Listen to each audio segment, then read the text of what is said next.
Okay, boys and girls, once upon a time in a land far, far away, there was a place called America, and it was the late 80s. Lord British had come out with this incredible series of games called the Ultima Chronicles. They may not have been called the Chronicles, I might have just made that up, but I'm cool with it. Anyways, the thing that made him stand apart from everybody else, including Wizardry and Bard's Tale and all the ones that were out at that time, was the fact that even though they all had this incredible start out in 16-bit, which was just on par with Atari and Intellivision and everything else that was coming out at this time, Lord British would, instead of, doing the usual thing, go out, start with brand new code every single time he made an Ultima, whereas the other ones tended to recycle, reuse, and wound up with the same sort of format. For instance, in Wizardry, he always started out in the arena and Argatrap.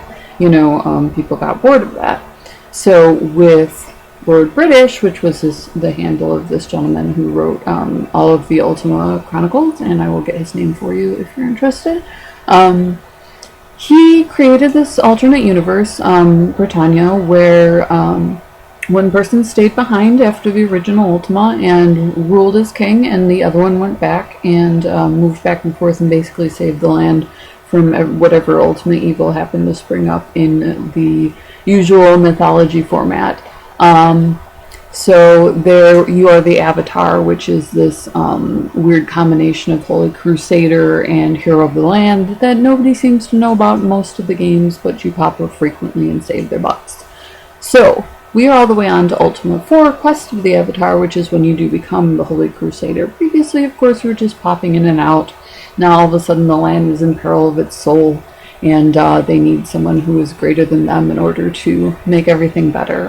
Again, this follows a very natural mythology plot. You can find it in almost everything up to and including the Bible. So, carrying on. Obviously, this was all incredible graphics at the time. There's even a sequence where Ultima 4 comes in little bits that pop onto the computer, which is some very basic programming with pixels, but nobody really did that before now. So this was all cutting edge and incredible, and we were all very wowed by it. There were a couple of things that stood out also that we're going to get into in this opening sequence. Oops, I hit Journey Onward. I do not have a party, so we're going to initiate a brand new character here after the system gets done being angry. Oh, and you get to see the loading sequence now.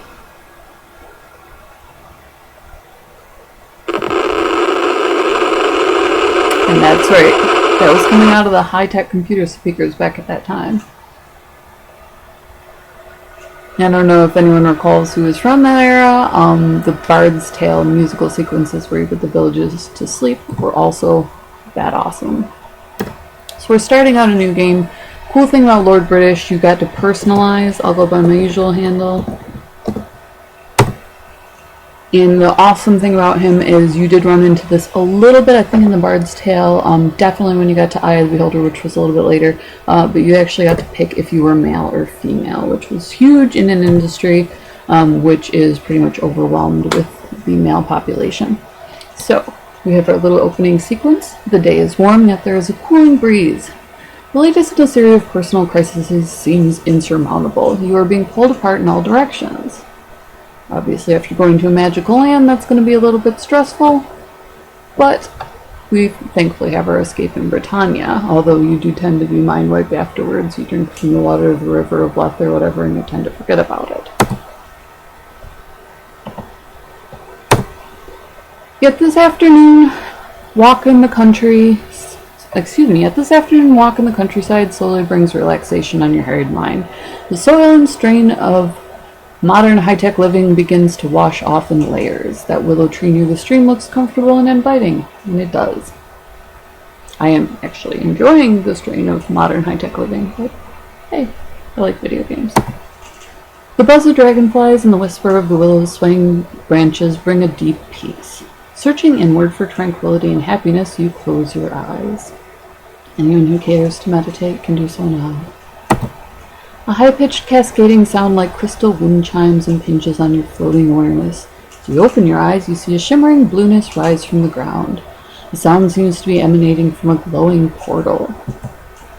It is difficult to look at the blueness. Light seems to bend and distort around it, while the sound waves become so intense they appear that they become visible. So this is a strange combination between quantum physics and an LSD trip. The portal hangs there for a moment, then with a rush of imploding vacuum it sinks into the ground. Something remains suspended in midair for a moment before falling to the earth with a heavy thud.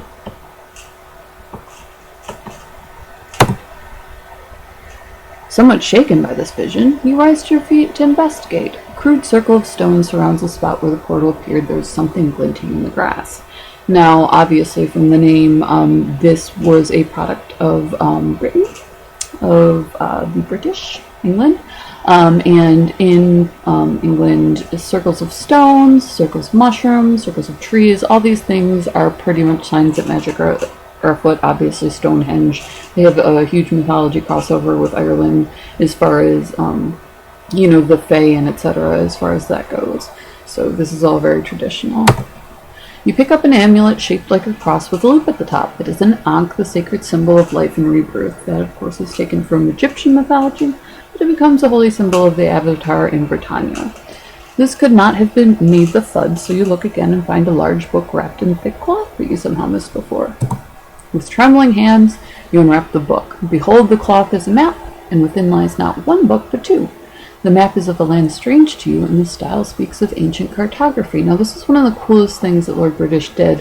When you purchase the original packages, which you can probably still get as collectibles, I'm sure, they actually came with a map and with the books, and it was awesome because, especially as a kid, it wasn't yet in style that you got collectibles with the things that you purchased. So you would open up, and apparently this was a big argument between him and the programming company, or excuse me, the publishing company, whatever they were, and he really went to bat for it. And he said, I want a cloth map included with my game, and that was one of his deal breakers. And when he finally got it, it was huge. People loved it. You got a cloth map included in every single Ultima. The script on the cover of the first book is arcane but readable. The title is The History of Britannia as told by Cal the Younger, which I did read, which is awesome. The other book is disturbing to look at it. Small cover appears to be fashioned out of some sort of leathery hide, but from what creature it is uncertain. The reddish-black skin radiates an intense aura suggestive of ancient power. The tongue of the title is beyond your ken. You dare not open the book and disturb whatever sleeps within. So, if you are at all familiar with Ultima, you will eventually become familiar with the Runic alphabet. It has its ties in both Anglo-Saxon and Norse. I believe it is the Norse alphabet which they actually use. It's used in the Lord of the Rings trilogy as well. Most especially The Hobbit. If you have the illustrated version, the whole outside of it is covered in that, etc., etc. So they actually just each represent a sound, although unlike modern standard Arabic, where if you read each of the letters backwards, the glottal stops and fricatives and held notes actually make sense, because Arabic used to be read from right to left instead of left to right. With the Nordic runes, you just have to know what the letter means, and eventually, as you play Ultima, you'll eventually memorize it because it's all over their signs, which is very, very cool looking if you're into rats and bats and cats and scary things. So, you decide to peruse the history. Settling back under the willow tree, you open the book, which came with a box. You read the book of history. No, really, read the book of history. It actually really does add to it, because it gives you the background on the game and while your brother is hoarding the computer. Because back in the 80s, if you had a computer, it was a miracle, and so you had to share, and not everyone had their own laptop and iPad. Then you got to read through the collectible, and then you understood better than they did. Closing the book, you again pick up the Ankh. As you hold it, you begin to hear a hauntingly familiar lute-like sound wafting over a nearby hill. Still clutching the strange artifacts, you rise unbidden and climb the slope. Curiosity is overwhelming. The cool thing about this game is that you get to pick who you are, and that's a little bit abnormal for adventure games. You kind of had this prepackaged character who popped into being, and as we'll see in the next sequence, each of these are about 10 minutes, is how we go through and figure out who we are in Ultima Land. Okay, well, as always, thank you for watching, and much love. Give me a like if you want. If not, you can also check out Bad Fantasy RX. That's where Simple Logo goes to live. So thank you so much for tuning in, and you have an awesome day.